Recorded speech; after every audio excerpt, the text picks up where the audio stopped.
Hello, and welcome to another edition of Coffee Talk with attorney Brian D. Lerner. Um, we have lots of different subjects on estate planning, but in this one, I'd like to concentrate on what happens when the person who needs to sign the various documents is unable, either because basically he's on his deathbed or he's injured in such a manner that he is unable to. Uh, so, uh, First things first, this does happen a lot actually, where something happens to somebody and then they're on their deathbed and all of a sudden they realize and their family realizes that they have no estate plan, they have no wills, they have no trusts, they have nothing. And of course, if they were to pass on without anything, it's going to end up going to probate. There's going to be tons of questions of who gets what, especially for somebody who has some assets, even a house and some savings accounts and retirements and all that. It creates a tremendous hardship for the people who are left behind. It doesn't necessarily create a hardship for the person who died, but obviously the person who died does not want all that hardship to be felt by his or her family. And additionally, he probably wants what he has in his mind, what he wants to go to whom, in what amounts, and so forth. I mean, the person who's on their deathbed has worked a very long time to get everything that they have accumulated through their life.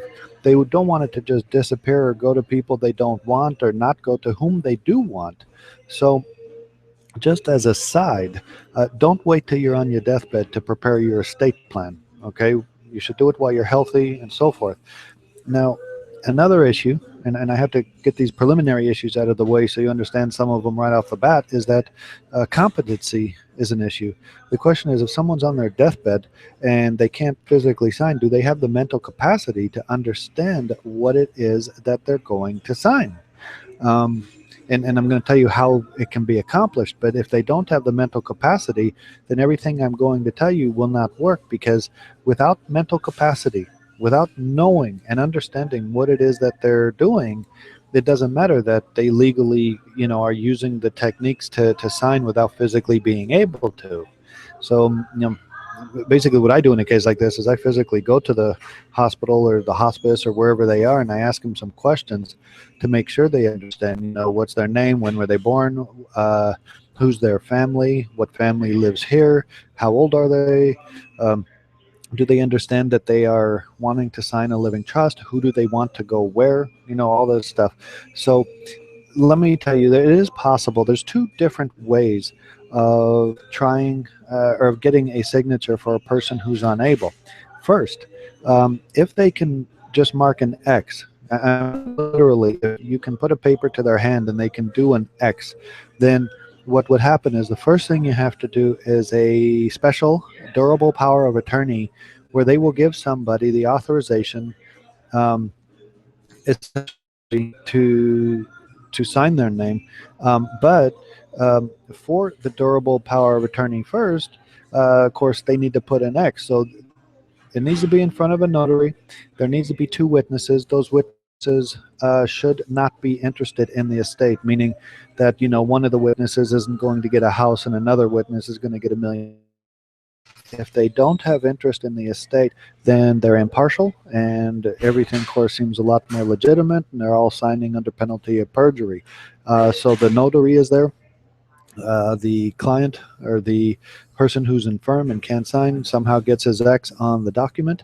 It's signed by the two witnesses and notarized, and there you have it.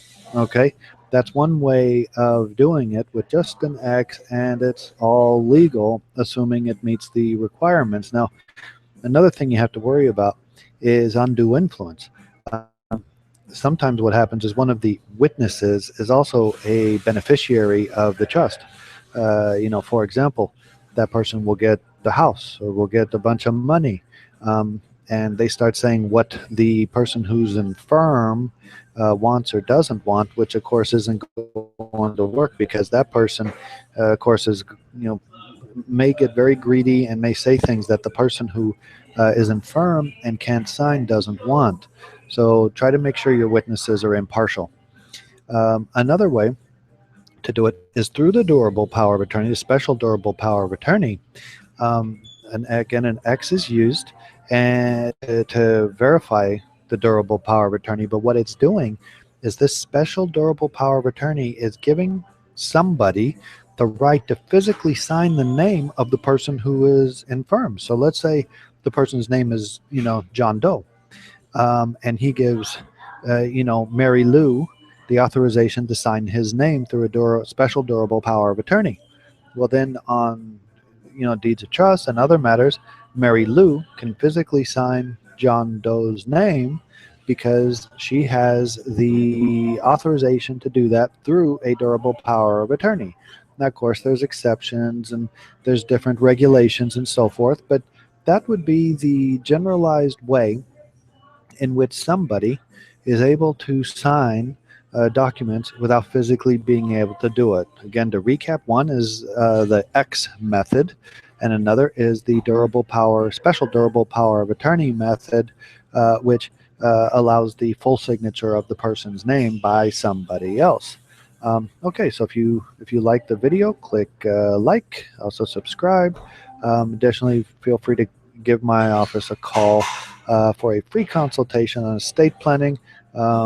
I can't say it enough. Do the estate planning while you're young and healthy. Don't wait till you're on your deathbed, because we can only do so much at that point. Even though we can do it, it would be nice to have it as you're growing older. Okay, more on the coming videos.